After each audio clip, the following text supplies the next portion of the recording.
Thank you, Mr. Chair. I just wanted to follow up on the chairman's opening statement when he talked about the micromanagement of operations. And as you gentlemen are more than well aware, you're looking at the levels of warfare, strategic, operational, tactical, and how when you go down that level, there's obviously some civilian involvement, but the further down, the conventional wisdom is the less there should be civilian involvement. In fact, one of the classic criticisms of the Vietnam War and the conduct of that war is how it was micromanaged. Pictures of President Johnson in the White House and the Oval Office picking targets in Vietnam is often seen as a symbol of the mismanagement of that war. And yet, let me just give you a couple quotes from some articles in the paper that talk about what seems to be extreme levels of micromanagement. And I know these aren't easy questions, but I'd like to get your view on it. There was a Wall Street Journal headline article last year where it said the U.S. military campaign against Islamist militants in Syria is being designed to allow President Barack Obama to exert a high degree of personal control, going so far as to require that the military obtain presidential sign-offs for strikes in Syrian territory.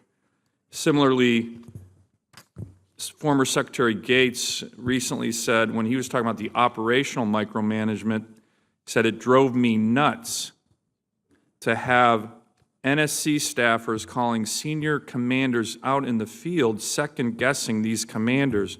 When I was the Deputy National Security Advisor, if I would have tried to call a field commander going around the Secretary of Defense or the Chairman of the Joint Chiefs, I'd have had my head handed to me, probably personally by the President. Does the White House approve targets in terms of our operations in Syria? And if so, is it helpful to have 20-somethings with no military experience on the NSC staff guessing what our commanders, or second-guessing what our commanders are doing in the field? How does that happen? I mean, in the Wall Street Journal, it said the President was going to approve military targets in Syria. Does that help our operational tempo? It seems like it's micromanaging not even the operational level of warfare, but down to the tactical, which I think most of us think is a huge mistake. Care to comment on that? And I know it's not an easy question, but to the extent you can be frank about that and how you see the micromanagement, it would be helpful for us in terms of our oversight capabilities. Actually, Senator, the question as to whether or not the White House approves our strikes, picks our targets in Syria, that is an easy answer, and the answer is no. That doesn't happen. So they don't approve targets, strike packages, or targets that we're focused on in Syria in terms of what we're bombing or anything like that? No, Senator, that doesn't happen. We have a process where we generate the intelligence. It goes into our target analysis, our target generation process, and then it's approved by military commanders. And then related to that, there was when the Iranians took our sailors prisoner for that time, was there any involvement? How did that happen, General Austin, in terms of the ROEs? We had sailors out there with 50 caliber machine guns that are pretty forceful weapons. Was there any involvement there from higher political forces that talked about ROEs, that, hey, we can't return fire? Or how did our sailors get captured by Iranian forces? Why didn't they return fire when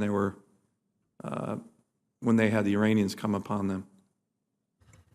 Well, to answer your question as to whether or not there was intervention from a higher level of the White House in this particular incident, the answer is absolutely not. Things unfolded fairly rapidly with these young sailors. It is the investigation on that has just been completed.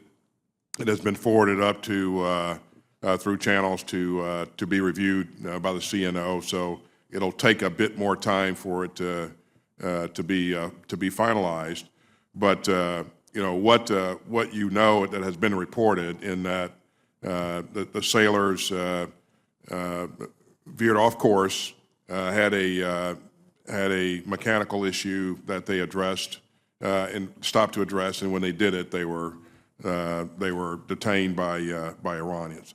In terms of specifics on what happened between the Iranians and the sailors, that'll come out as a result of the investigation. Thank you. Thank you, Mr.